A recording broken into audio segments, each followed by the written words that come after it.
So we've started working with non-right triangles, and we've taken a look at the sine law. Today we're going to take a look at the cosine law for non-right triangles. So our goal today is to understand how to identify when a situation requires the cosine law and to apply it to find sides and angles in a non-right triangle. So we learned that to use the sine law, you need to have partners. So you need to know one angle and its opposite side. Mr. Kula, you have a call on line 2. Mr. Kula, line 2. Uh-oh, Mr. Kula is in trouble. There are then two instances where sine law is of no use. So in this, this example of the triangle on the left here, we don't have partners. We don't know this angle that's opposite this side. We don't know this angle that's opposite this side. And we don't know this side that is opposite the angle 89. So we don't have partners in that situation. We actually refer to this situation. So what we have is two sides and the contained angle, so the angle in between them. So we call that a sandwich situation, because the angle is between the two sides. So that's also referred to as side angle side, with the angle between the two sides. Another situation where we don't have partners is if we're given all three angles. So this is side, side, side. And in these two situations, when we don't have partners, we can use the law of cosines to help solve for unknown values here. So, when we have side angle side, so for these guys, we use these when we've got the sandwich situation or the side angle side situation. And so in these situations, we know two of the sides and one of the angles. We can use these formulas to find the third side. Notice that these three formulas are actually the same formula.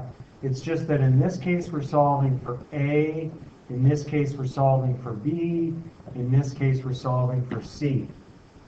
Okay?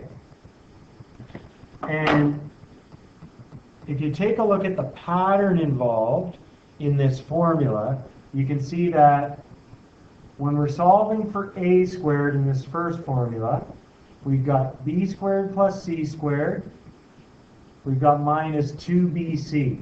So that's where the two sides that we know are going in. And then the angle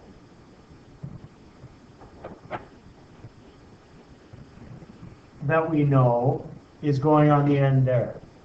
And it's connected to the letter that we're solving for. And that's true in all those formulas.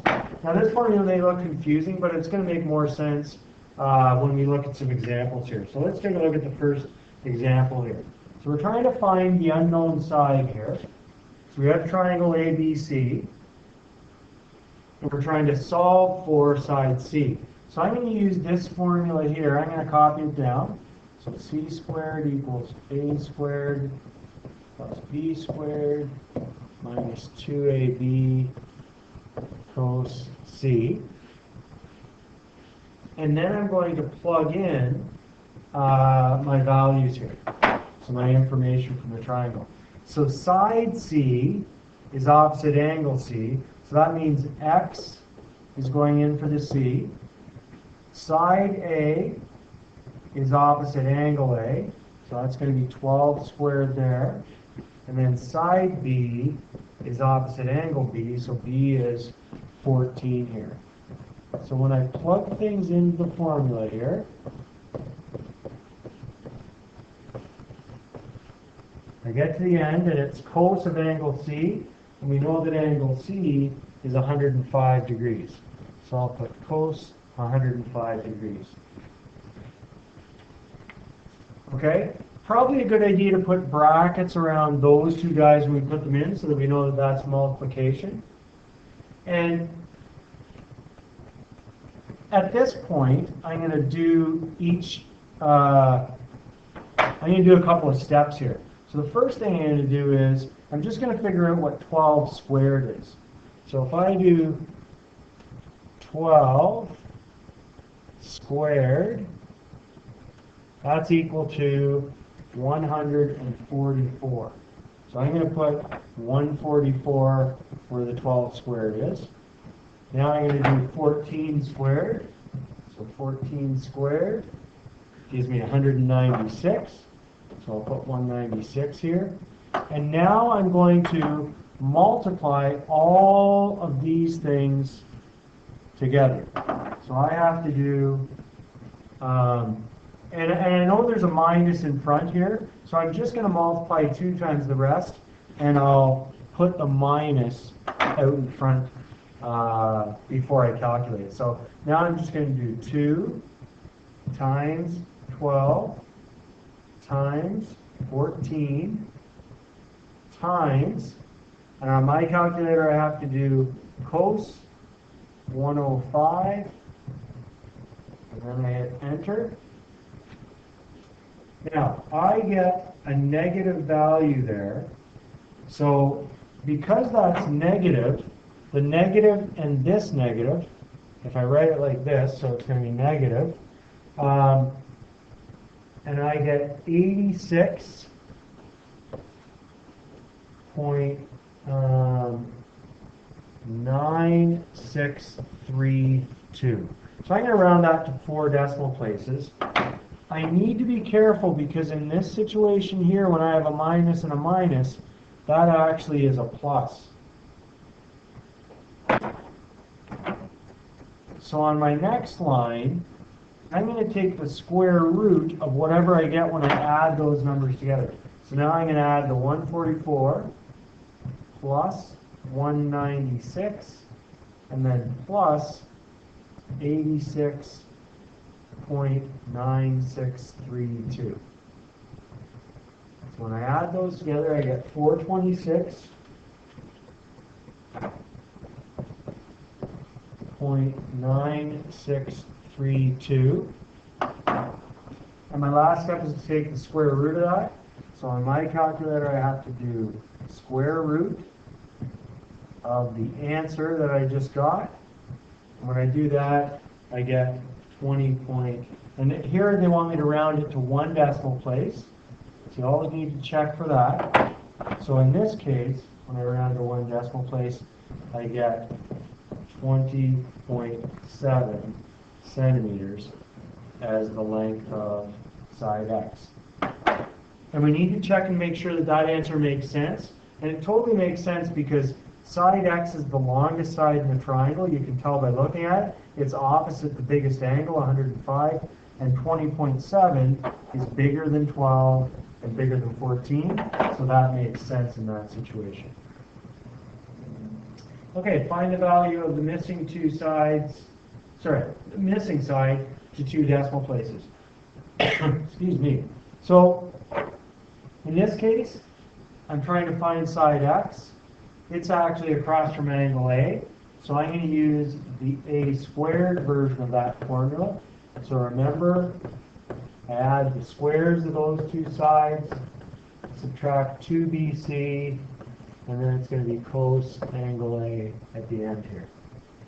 And then just as I did before, I'm going to plug things in. So this is side C, and this is side B. So I'm going to put x in where the A is. I'm trying to find the length of that x. B squared, so 26.4 squared, plus 21.3 squared minus 2 times 26.4 times 21.3, and then cos and angle A is 14 degrees.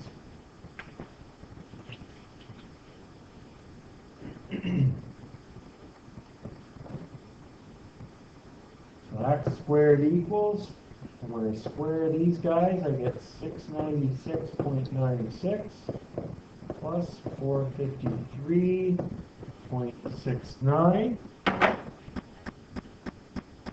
And on the end here, I get 1091.2334 if I round that to 4 decimal places. So at the end, I'm going to take the square root of, it ends up being about 59.42. I'm going to take the square root of that. Here I'm rounding to 2 decimal places, so I'm going to end up with 7.71 meters as the length of side X.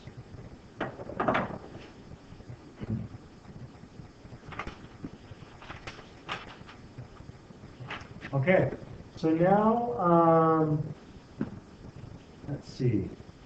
I'm going to leave question 3. We're going to do that tomorrow with the B&A class. I'm going to jump over to the next section because the other situation we run into is where we are given all 3 sides and we have to find an angle.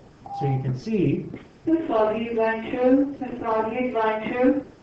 you can see we've got 3 different formulas here like we did before. The angles are what we're trying to solve for in these equations. So in this situation here, in this example 1, I'm given the lengths of all 3 sides. I'm trying to find this angle X here. So I'm actually going to call this A, B, C, just to make life easy for myself. So in this case, I'm trying to find angle A. So I'm going to use the formula from up above that says cos A equals B squared plus C squared minus A squared over 2BC. So notice that the angle you're trying to find, its side is the one that gets subtracted on the end, and then the other 2 sides in the formula go into those spots for B and C. So in my triangle here, side A is 18.6, side C is 36.3, and side B is 42.2. So when I do write my next line here, I'm trying to find the X, so I'm trying to find the angle this time. B is 42.2 squared plus, and then C squared is 36.3 squared minus, and then that A squared is 18.6 squared. On the bottom, I've got 2 times 42.2 times 36.3. For these questions where we're working with a fraction, what we're going to do is you're going to calculate what the entire numerator is. So everything on the top of the fraction, you're going to punch all that into the calculator. You should get 2,752.57. And then you're going to multiply the 3 numbers on the bottom. So 2 times 42.2 times 36.3. That's going to give you 3,063.72. And then hopefully you remember what we have to do here. We've got to solve for X. So cos is going to move to the other side of the equation. So it's going to end up looking like X equals, and because we're finding an angle here, it's going to be cos inverse. So it's going to look like this now on the right-hand side of the equation.